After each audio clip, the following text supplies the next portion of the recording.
नमस्कार। स्वागत है आप सभी लोग का संदेश करियर पॉइंट के ऑनलाइन क्लास में। तो आज की क्लास में हम लोग लेकर आए हैं भारत ने चाबार पोर्ट को लीज पे लिया। ये अभी न्यूज निकल कर आई है, तो इस न्यूज से संबंधित हम लोग एनालिसिस करेंगे और देखेंगे क्या क्या पॉइंट हमारे एग्जाम की दृष्टि से बनते हैं। तो चलिए शुरू करते हैं हम लोग। तो आप लोग ये पेपर में ये सारी न्यूज आप लोग देखें, बड़ा चर्चा में चला था, अंतर्राष्ट्रीय मीडिया भी इसे खूब कवर कर रही है। ठीक है, तो शुरुआत क्या है कि जो ये चाबार बंदरगाह है, तो इसकी पहले शुरुआत हम देखते हैं लोकेशन से, यानी है कहां पर ये। तो आप देखेंगे ये ईरान है और ईरान के साथ ही हमारा ये समझौता हुआ है। तो हम लोग पहले लोकेशन से स्टार्ट करते हैं। लोकेशन से तो ये चाबार बंदरगाह जो है ईरान का, और एकमात्र ये बंदरगाह है ईरान का। ऐसा नहीं, यहाँ पर कई बंदरगाह है ईरान के पास। ईरान का एकमात्र बंदरगाह है ये चाबार बंदरगाह है, जो ईरान का एक राज्य पड़ता है सिस्तान। सिस्तान एक जो राज्य पड़ता है, जो पाकिस्तान का जो इलाका है जहां पर ये पड़ता है, आपका इलाका पाकिस्तान का भी है, जहां पर ये क्या नियर इसके पड़ता है बलूचिस्तान। बलूचिस्तान एक पाकिस्तान का हो जाएगा और इधर कौन सा हो जाएगा, ईरान का हो जाएगा यहाँ पर सिस्तान। ठीक है, और आप देखेंगे कि यहाँ पर पाकिस्तान का भी एक लोकेशन यहाँ पर है, पाकिस्तान का भी एक लोकेशन है जिसका नाम क्या है, ग्वादर पोर्ट है, ग्वादर बंदरगाह है। और इसे विकास करने का जो काम किया है, इसे विकसित करने का काम चीन के द्वारा किया गया है। और इसी के काउंटर में क्या है कि चीन के काउंटर में ही ये भारत ने क्या किया, इसका विकास किया चाबार पोर्ट का। लेकिन आगे चलकर ये दिक्कतें कुछ आ जाती हैं और भारत उतना पैसा इसमें निवेश नहीं कर पाता है, जिसके वजह से लेट लतीफ़ी होती है। और भारतीयों की एक आदत है लेट लतीफ़ी की, जिसके वजह से क्या है, ये पोर्ट जो था ये देरी हो गया, इसमें इतना दिन का समय लग गया, लगभग 21 साल लग गए इस पोर्ट को भारत को मिलने में। ठीक है, तो ये जो लोकेशन हो गई यहाँ पर चाबार पोर्ट की, अगर देखेंगे यहाँ पर तो ये हमारा मुंबई पोर्ट हो जाएगा, और मुंबई बंदरगाह से यहाँ हम पहुंच सकते हैं कहाँ, चाबार पोर्ट। और चाबार के रास्ते हम कहाँ जा सकते हैं, ईरान। और ईरान से रास्ते से क्या करेंगे, एक रेल का प्रोजेक्ट यहाँ पर साइन किया गया है, रेल के द्वारा हम कहाँ पहुंच जाएंगे, अफगानिस्तान, और अफगानिस्तान से पहुंच जाएंगे काबुल पहुंच जाएंगे। यानी ये लोकेशन जो ऐसी बताई गई है कि अगर हम काबुल पहुंचते हैं तो एक तरह से हम क्या कर सकते हैं, जो चाइना का जो वन बेल्ट वन रोड जो आ रहा है, इसे हम कहते हैं सीपेक के नाम से जानते हैं, सीपेक के नाम से जानते हैं। चीन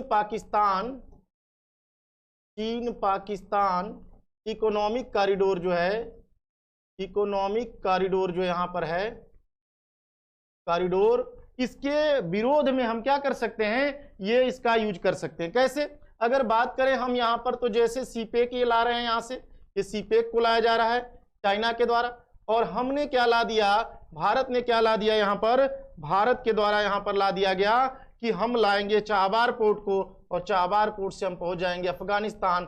और इस तरह की स्थिति को बनाया गया था। लेकिन ये दुर्भाग्य था कि अफगानिस्तान में तालिबान आ गया, जो हमारे पूरे कामों पर पानी फेर दिया।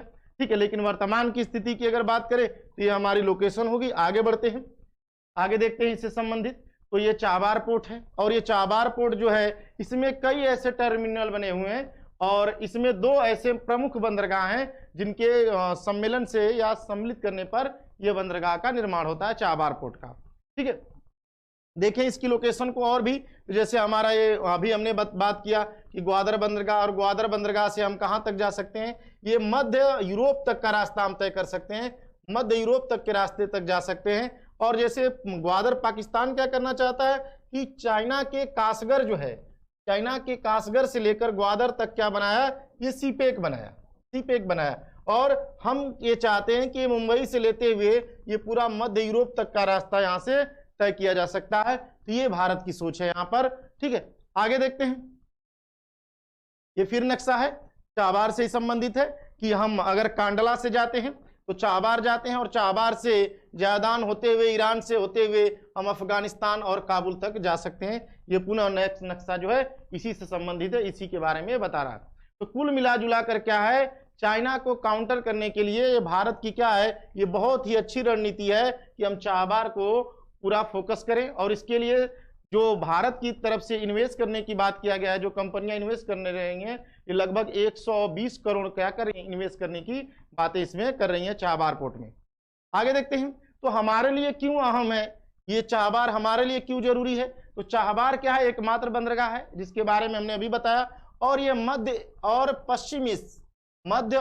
पश्चिम एशिया जो है, अगर उनके साथ हमारे संबंध अच्छे हों, ईरान के साथ, अफगानिस्तान के साथ, उज्बेकिस्तान के साथ, तो इसके लिए जरूरी है कि हम चाहबार को विकसित करें, चाहबार को विकसित किया जाए। और चाहबार पोर्ट जो है अगर अलग अलग 2 बंदरगाहों से क्या है, मिलकर बना है। एक जो बंदरगाह यहाँ पर है इसका नाम क्या है? तो एक है शाहिद कलंतरी से बना है, और दूसरा का है शाहिद बेहेश्ती जो है, ये 2 बंदरगाहों से मिलकर बना है। और भारत जो है किसका विकास करा इसमें? शाहिद बेहेश्ती का क्या करा है? ये विकास और लीज मतलब मिला है जो किसको? तो शाहिद बेहेश्ती का मिला, ठीक है। और भारतीय कंपनी कौन है? भारतीय कंपनी जो इसमें भाग ले रही है, इंडिया पोर्ट्स ग्लोबल लिमिटेड जो है, शाहिद बेहेश्ती का क्या करेगी? ये लीज पर इसे मिला है, ठीक है। तो ये कंपनी हो जाएगी भारत की, ये बड़ी इंपॉर्टेंट हो जाएगी कि कौन सी कंपनी ने लीज पर लिया है? तो इंडिया पोर्ट्स ग्लोबल लिमिटेड ने इसे लिया है लीज पर, ठीक है। अब अगर बात करें हम इससे संबंधित, तो भारत और जो चाहबार है उसके बीच की दूरी अगर देखें, तो इसके बाद अगर कहा जाए तो इतना ही नहीं, भारत ने चाहबार में 213 किलोमीटर क्या है लंबी जरांज दिलराम सड़क का काम भी पूरा कर लिया है। यह सड़क अफगानिस्तान के निमरोज प्रांत से निकलती है। यानी कि जो नक्शा हमने अभी दिखाया कि भारत ने चाहबार का लीज अगर ले लेता है, मिल गया जैसे, तो इसके बाद क्या है कि वहां से एक सड़क जाएगी जो अफगानिस्तान तक जाएगी। तो इस सड़क का जो नाम है यहाँ जरांज दिलाराम है, जो कि 213 किलोमीटर है, ठीक है, अफगानिस्तान तक जोड़ेगी। इसके अलावा अगर बात करें तो इसके वजह से हम क्या कर सकते हैं, चीन के सामने हमारी कमजोरी नहीं पड़ेगी। चाहबार बंदरगाह जो है ईरान के कहां पर पड़ता है? तो ये सिस्तान जो प्रांत है वहां पर स्थित है। तो हमने आगे ही बता दिया था इससे संबंधित। आगे अगर देखा जाए, यह पोर्ट भारत और अफगानिस्तान के लिए वैकल्पिक रास्ता मुहैया कराएगा। और डील के अंतर्गत कौन शामिल है? तो डील के अंतर्गत कौन है? इंडिया पोर्ट्स लिमिटेड है, जिसे हम IPGL कह सकते हैं, IPGL है। और 120 मिलियन डॉलर का क्या करेगी? सॉरी, 120 मिलियन डॉलर, करोड़ हमने बता दिया, 120 मिलियन डॉलर का क्या करेगी? निवेश करेगी, ठीक है। और इसके अलावा अगर देखा जाए तो हाँ, अब जैसे ये डील हो गई तो अब अमेरिका इसमें आ गया कि भाई अमेरिका आ गया और कहा कि ईरान पर तो हमारे प्रतिबंध लगे हैं, ईरान से कोई व्यक्ति खरीदारी नहीं कर सकता, कोई हथियार, कोई तेल वगैरह नहीं खरीद सकता। तो इस तरह के प्रतिबंध लगाए गए हैं। और भारत जब उससे क्या कर लिया? समझौता कर लिया।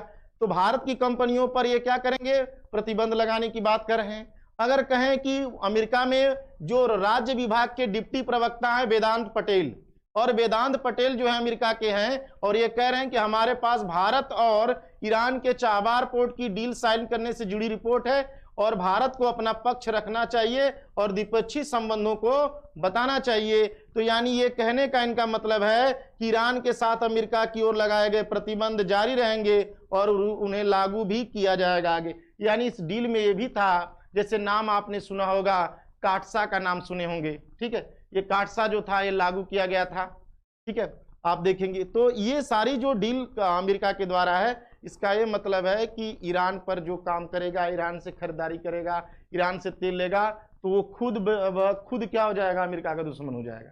लेकिन कई ऐसी जगह थी जहां पर ये डील को मतलब इस समझौते से हटकर भारत ने क्या किया? रूस से S-400 जो मिसाइलें खरीदी, आप उसको भी देख सकते हैं। अमेरिका ने तो रोक लगाया था रूस पर भी, लेकिन भारत ने खरीदा उसे, ठीक है। तो आगे देखते हैं इससे संबंधित। चीन द्वारा बेल्ट एंड रोड इनिशिएटिव, जिसे BRI कहा जाता है, ग्वादर पोर्ट को विकसित कर रहा है।